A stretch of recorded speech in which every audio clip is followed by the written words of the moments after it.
Coming up next on your Titan News Brief, Cal State Fullerton is awarded for its green efforts.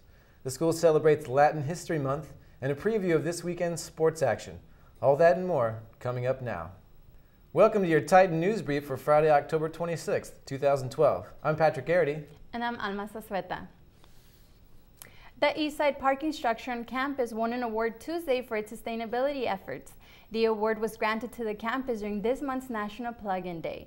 The parking structure was recognized for its rooftop solar panels, which were finished early on this year, along with an electric vehicle charging station. Cal State Fullerton students are currently celebrating their Latino heritage with a festival commemorating the history of mariachi music. Our own reporter, Phillip Lecong, was there to take in the festivities.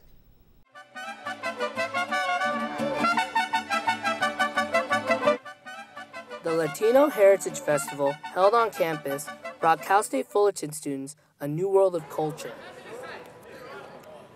Pepsi and Crush sponsored the event.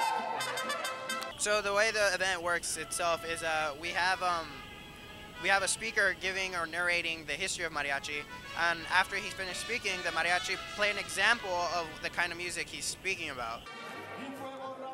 Crowds of people showed up intrigued by the music they were listening to. They were so intrigued by the music they were listening to, they ended up staying for the culture as well. Students who caught the event told us it was great to learn about new cultures. I think it's nice to know and learn about another culture other than my culture myself. So I like it a whole lot. The students who ended up staying had a great time and the event was a success.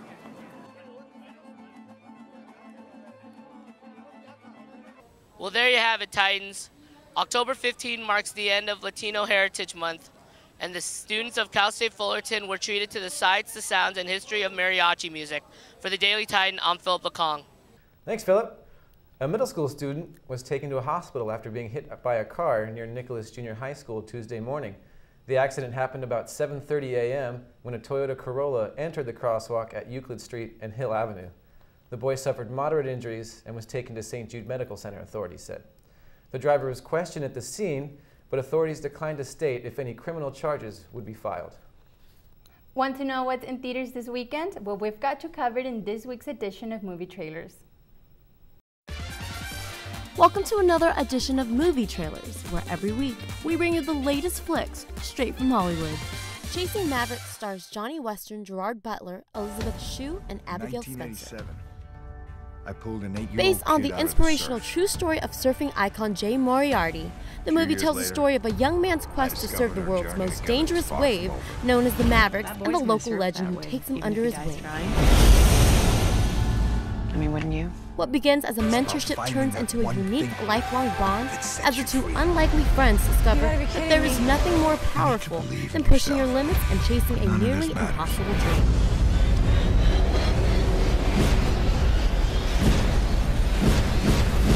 Chasing Mavericks hits theaters today.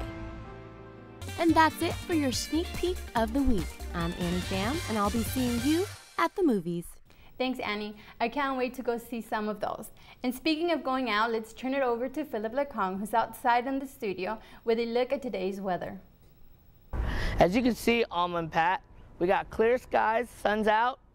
Temperatures are currently 88 degrees. Tonight's low is going to be 57. This weekend we expect most of the same, with averages of 89 degrees and lows of 56 degrees. Now back to you in the studio.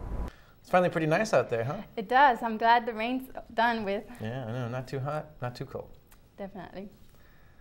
Well, let's turn it over to Andy Waller to give us a preview of all the sports action happening this weekend. Andy? As the fall season wraps up for men's and women's sports, look to continue to make a playoff push. Women's soccer closes out this weekend with 2 games on the road. Luckily for the Titans, who are in the 4th and final spot to qualify for the Big West Tournament, they are taking on a UC Davis and Pacific squads that are just a combined 2-10 in conference action. But that doesn't mean much after the Titans lost last week to a Santa Barbara squad that came in with only 1 conference win. For volleyball news now, they look to continue their ride to a turnaround season as they open a 3-game homestand that starts with the visit from UC Davis tonight, followed by another set against Pacific before they host UCI next Saturday. All games will be at 7 p.m. And the Titans currently sit in 4th place in the Big West Conference. However, there's still a month left to play in volleyball season, so there's plenty of volleyball yet to be played. And finally, cross country also wraps up conference action this weekend as they take part in the Big West Conference Championships. Those will be held at UCR tomorrow. Cal Poly SLO will look to dominate the tournament again after capturing the title last year. And that's going to do it for sports. Back to you guys. Thanks, Andy. And that's it for this edition of the Daily Titan News Brief. I'm Alma Zazueta. And I'm Patrick Garrity. We'll see you next time.